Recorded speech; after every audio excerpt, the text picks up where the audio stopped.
Escape Pod. Episode 1020. When They Come Back. By Natalia Theodoridou. Flashback Friday.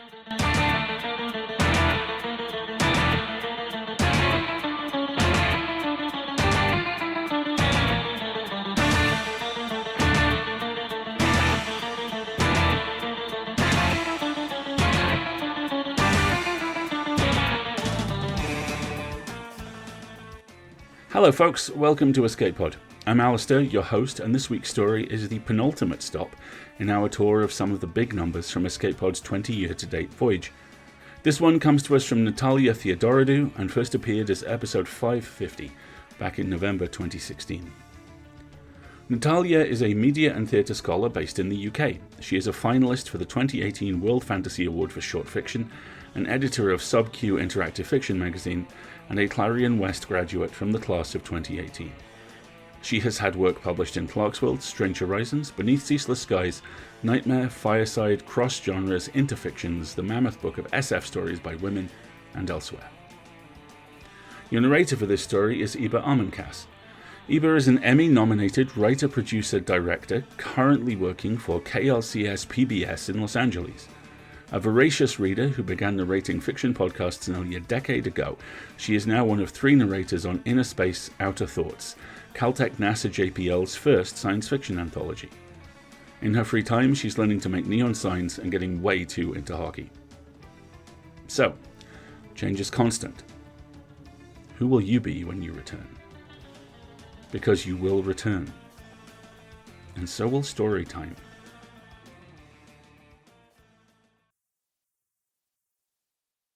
When They Come Back. They were called Maria and Michael and Siobhan, George, Elise and Sarah and Violet, Daisy, Jasmine, Rose. No, perhaps these were not people names. These were flower names, weren't they?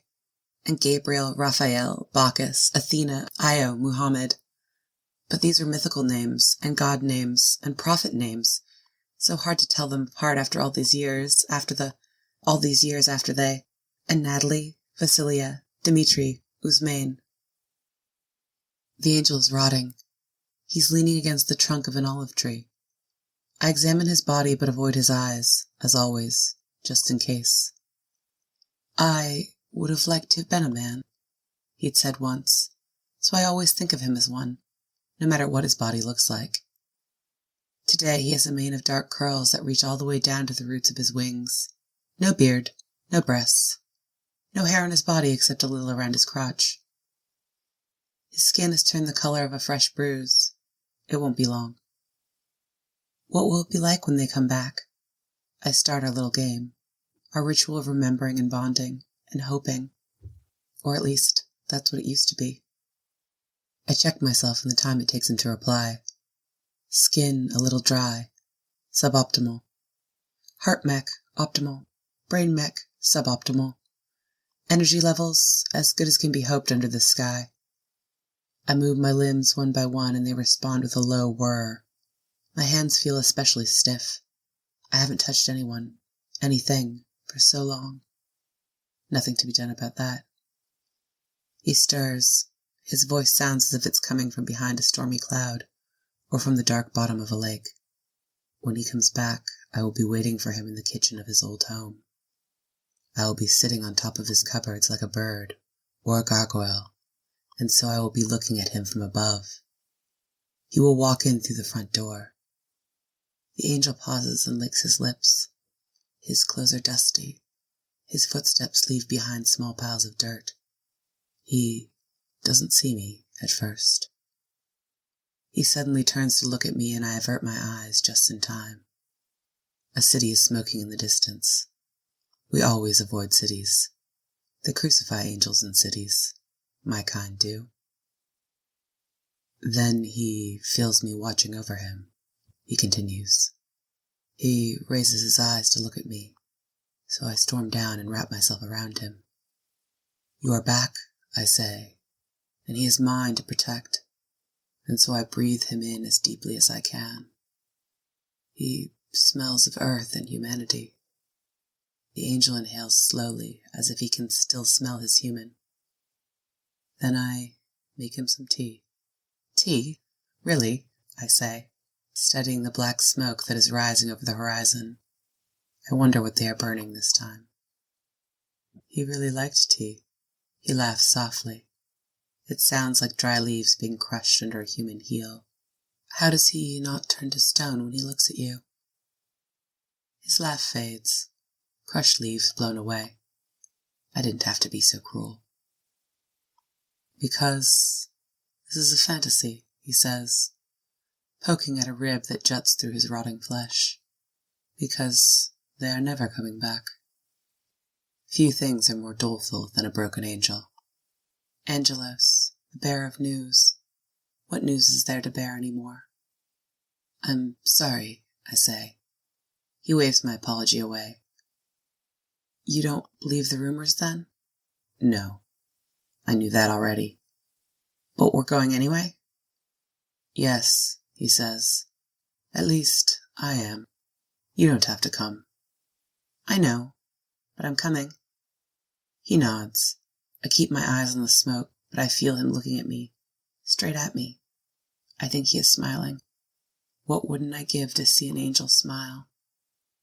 And Konstantinos, Eugenia, Ayu, Maude and Ketut, Jiwan, Tyrese, Desiree, Christina, and Mauricia, and Marlinia, and Trayvon, and Carissa. We walk by night. Not that it matters. Angels don't need eyes to see, and my kind are just fine in low light. But it's easier to pretend in the dark. Easier to make up stories in the dark.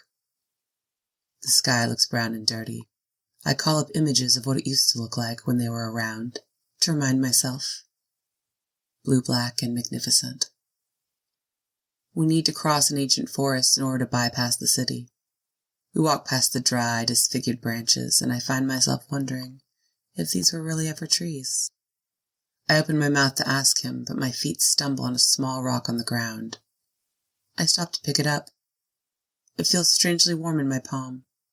I contemplate putting it in my rucksack, taking it with me, but I don't. Are you an angel? I whisper to it.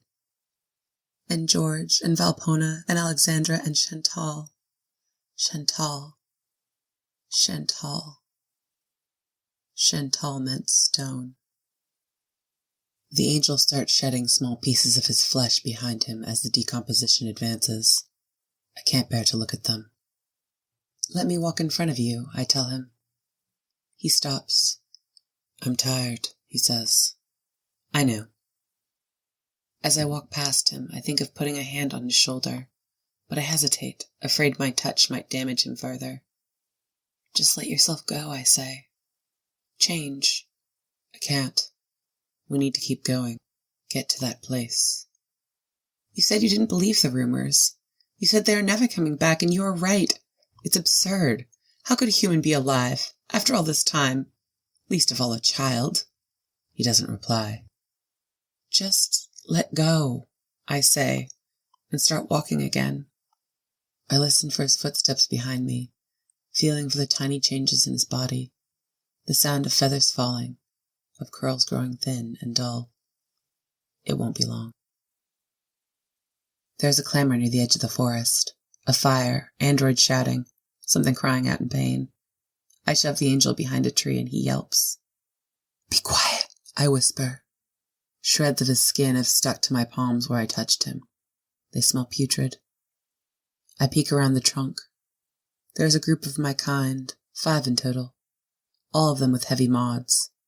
The one who seems to be their leader has replaced her arms with broad steel blades, but has kept her female interface. Her skin has been removed in an intricate design along her torso, exposing the mechanical parts underneath. There is one with a head that looks like a bird, another one a jackal. Anything to dilute the human resemblance. Don't look it in the eye, the jackal one shouts. Have they tried it then? Do they know what happens?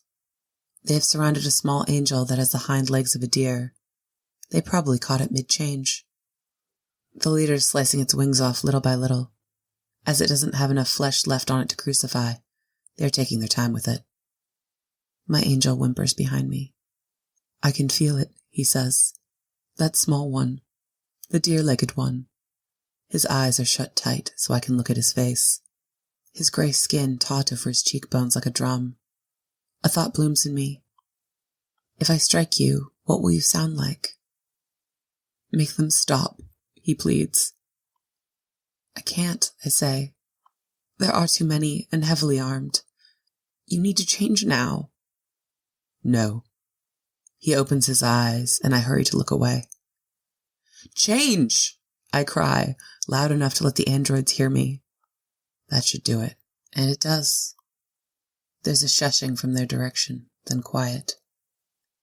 You didn't have to do this, he says. But then, at last, he lets go. He dissolves, slowly melting away before my eyes. His features fade, his body dissipates, and his wings drip, drip, drip into puddles of clear water on the ground.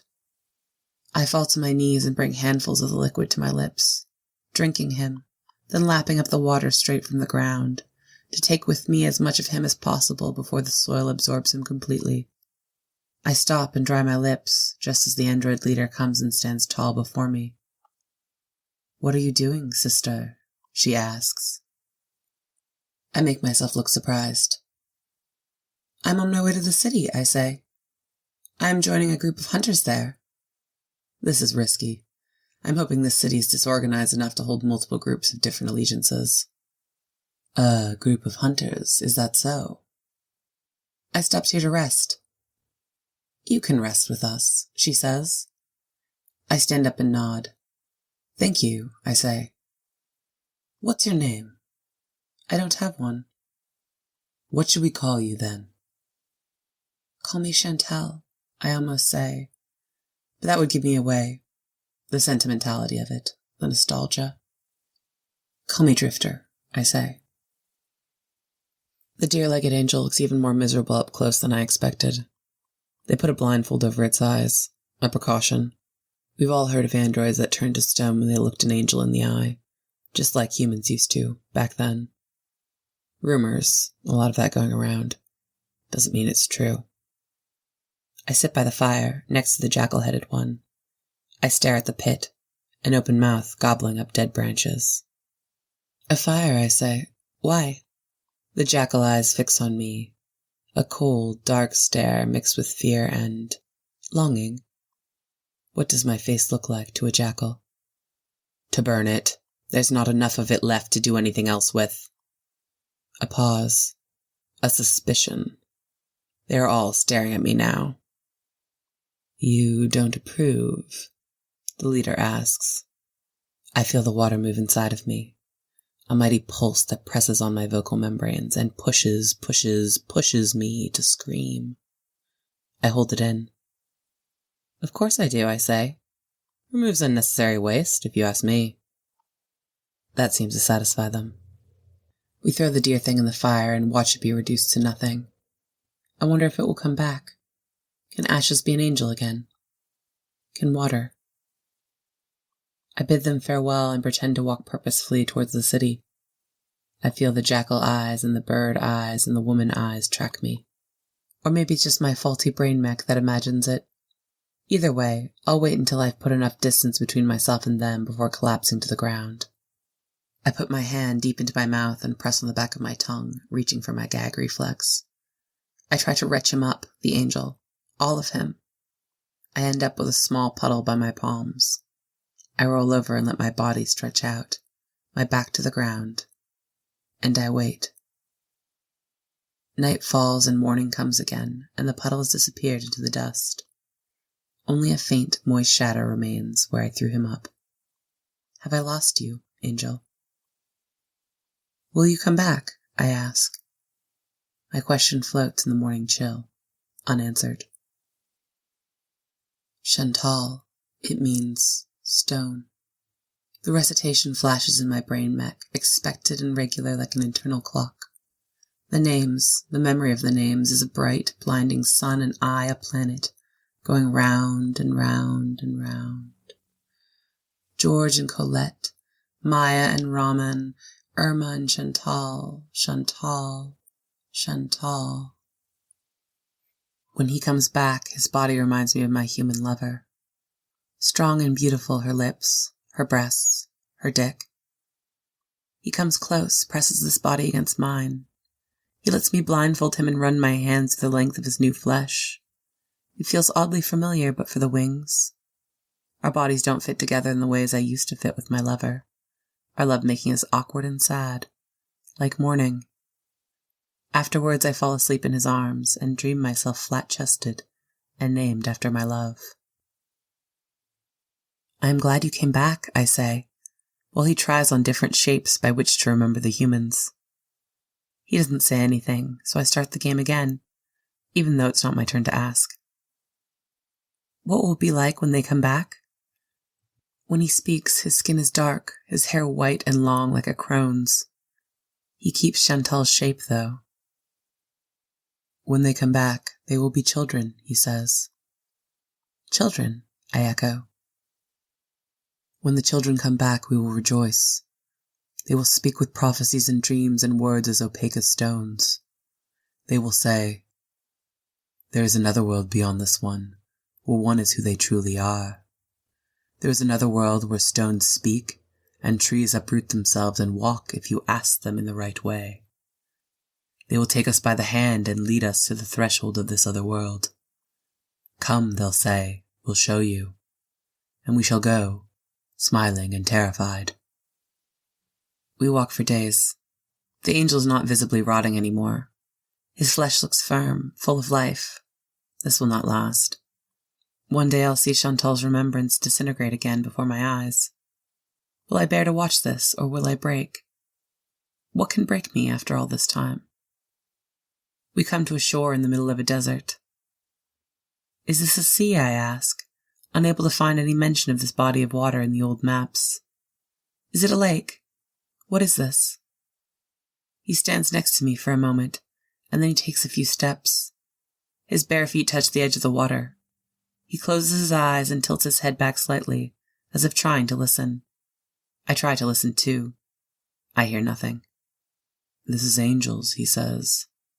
Thousands upon thousands of angels. We're here then. They should be here. The human. Yeah? Yes. Let's walk further in. I take a tentative step into the water. It feels like normal water, lukewarm and light. He doesn't move. Come on, I say. I can't. I hear them, their memories, their losses, their forgetfulness. I can't. I take his hand in mine. Come on, I say. Close your eyes. Coaxing him like a small, frightened animal. He follows me through the shallow water. We walk for miles, and yet it doesn't get any deeper. What if this is all there is?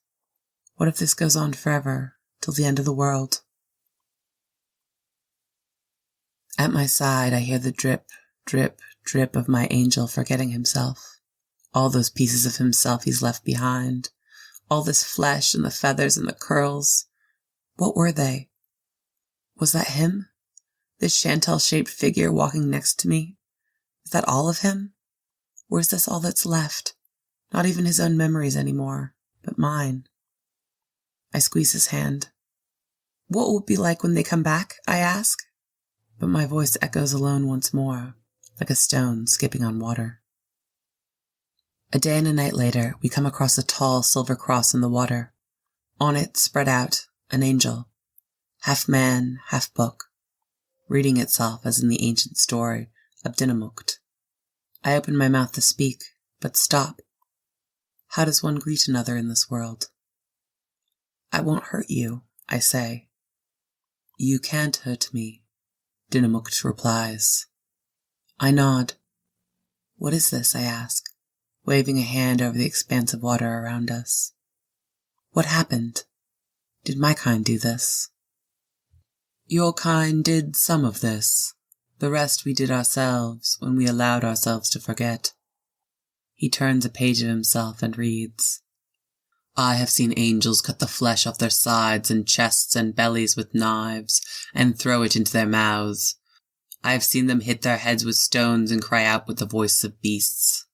I've seen them cut their wings off with scissors and throw them in the fire. Why did they come here? The rumor. They heard there was a human here. Some said it was a child, some a grown woman, some neither of those. Drip, drip, drip. My angel starts walking off on his own. He doesn't speak, doesn't look back. Was there? I ask. No. I kneel close to the water. I take a handful and bring it to my lips. I sip, then wash my face, letting it drip on my bare chest, my belly, my legs. There's nothing else to say. I leave Dinamukht behind, turning his pages, and I wade through the water to catch up with my angel. I'm sorry, I tell him. I am too, he says. We decide to walk as far as we can. A few days later, we arrive at the edge of a cliff. The water slides peacefully off to the side. Angels in a quiet waterfall. I'm tired, I say. You don't get tired, he replies. I know, but I am. We stand for a while without speaking. The recitation flashes awake inside of me. They were called Maria and Michael and Natalie, George, Elise, and Sarah, and Violet, Daisy, Jasmine, Rose. They were called flowers and prophets and stones, stones, stones. Do you want to jump? He asks. I can't, I say. I'd break. I can't hurt myself. He nods. He understands. He is going to fall anyway. Bind my wings, he says, and tie a cloth over my eyes. I do as he asks. I tie a piece of rope tightly around his torso, but I don't blindfold him. There's nothing to put over your eyes. I lie, and he knows it. Goodbye, he says, before he jumps. Chantal. I've made up my mind to stay here for a while. The void calls, Chantal, Chantal, Chantal. It tugs at my heart mech, day and night, but I can't answer. The angel lies at the bottom of the cliff. His form is losing its shape, slowly fading into the ground. What will it be like when they come back? I hear him ask, or think I do. Why don't I play? Why have I resisted playing for so long? It will be wonderful, I whisper. The most wonderful thing in the world. I check myself. Skin, optimal. Heart mech, optimal. Brain mech, suboptimal. Energy levels as good as can be hoped. I will be here for a while. I lean as far over the edge as my self-preservation allows. I comfort myself with the low whir of my wrists. My angel is forgoing his definitions. I make out an arm here, a foot there, the curve of a shoulder, the outlines of a face. I search for his eyes and I brace, wishing for the stone under my skin.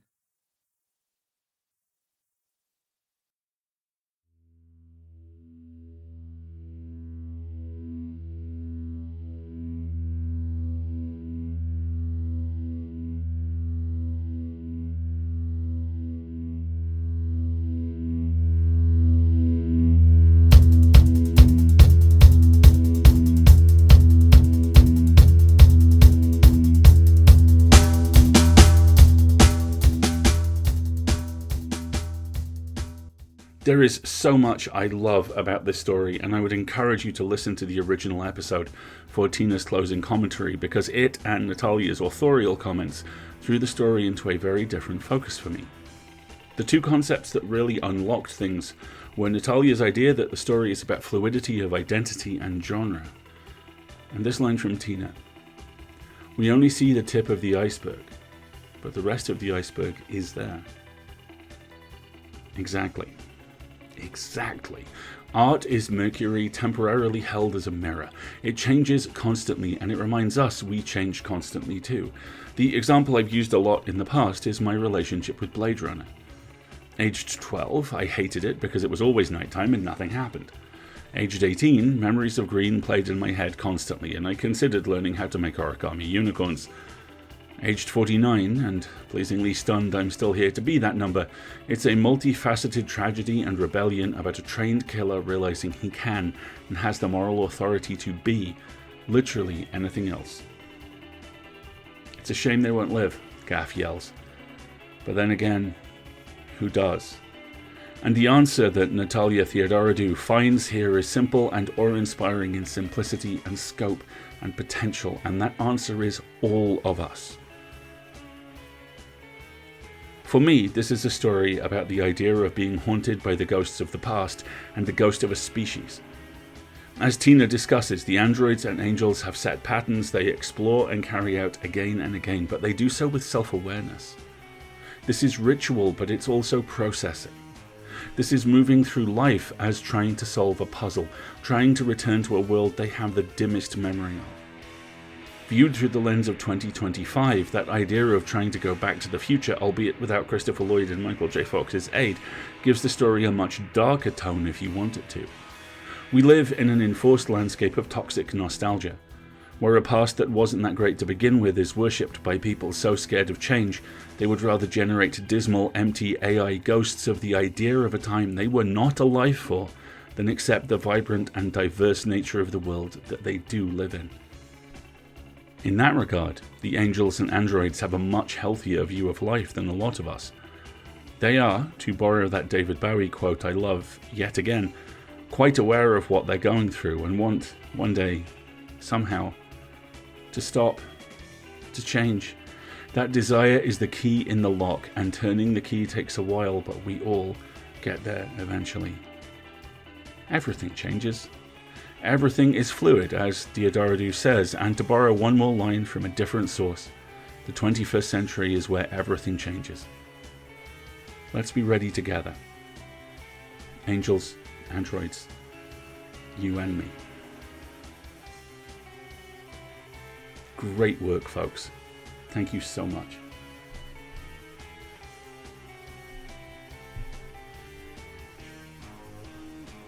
We just rolled our ads. Don't worry, there will be no mid-roll, but we're doing ads at the top and bottom of each show. We also now have an ad-free tier on our Patreon that costs $7 a month, and that will give you access to our feeds all the way back to the start as well. So if you want to go ad-free, go to the Patreon and sign up. And if you can't subscribe, we still need and welcome very much one-time donations. Ads are there to help, but the primary engine is still and always will be you. Subscribing helps, individual donations help, and if there's a method of support we don't do but that you would like, reach out to us at donations@escapeartists.net. We would love to hear about it. If you can't afford to support us financially, then please consider leaving reviews of our episodes or generally talking about them on whichever form of social media you're attempting to rip through the multiverse on this week. We now have a Blue Sky account, and we would love to see you there. Find us at escapepod.org. If you like merch, you can also support us by buying hoodies, t-shirts and other bits and pieces from the Escape Artist Void merch store. The link is in various places, including our pinned post over on Blue Sky. Regardless of what you do, thank you.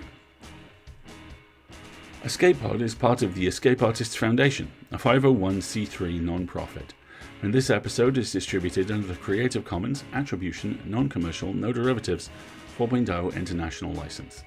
Download and listen to the episode on any device you like, but don't change it, and please don't sell it. Theme music is by permission of Daikaiju. We'll see you next week for more story time, and we leave you this week with this quote from the magnificent Elbow. All the fallen angels roosting in their space. Count back the weeks on worried fingers. Virgin Mother, what's her face? We'll see you next week, folks. Until then, have fun.